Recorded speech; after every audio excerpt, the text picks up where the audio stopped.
Okay, so that took a while, but it finished. Let me unclick on these, and you'll see what I'm left with is this sort of like circle in the top, right? That's the hole that my turret is going to sit in. Last thing I have to do is go here, and you see my turret's gone because I just subtracted it out. I want to add my turret back in.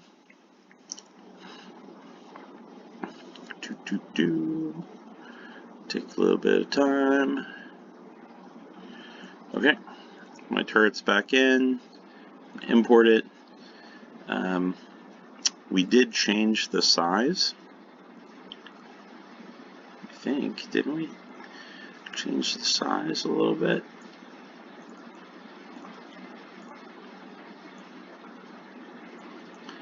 Yeah, we did. I think we changed the size to 85%. Ooh, see, that's an accident. I did not change. I didn't click lock first, so I'm going to undo, click lock, and then change it to 85%.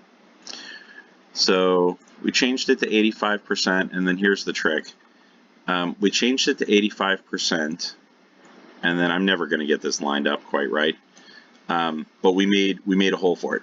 Now the hole is the exact same size. There's no way we're ever going to get that to actually go in. So what I'm actually going to do is I'm going to change this down maybe an extra couple percent, maybe like, let's see, 82%, makes it just a tiny bit smaller.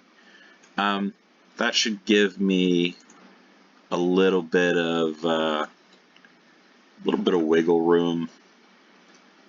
I don't know. You got to come play with these things a little bit. I know that's not a great answer for a tutorial, but and again, this would sit a little bit farther down, more like that.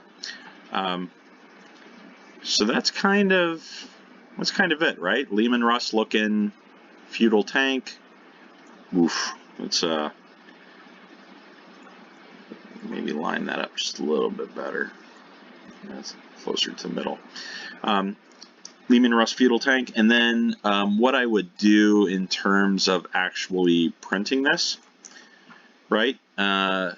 This piece would get printed, and what I'll sometimes do is I'll just delete everything else, save this as an STL, reopen the file, delete everything else, save as an STL, and I'll print in different blocks. Honestly, this other piece I might just print as one piece, and then the turret as a separate piece. I know that's not ideal, but again, this is sort of a starting tutorial for how to do things.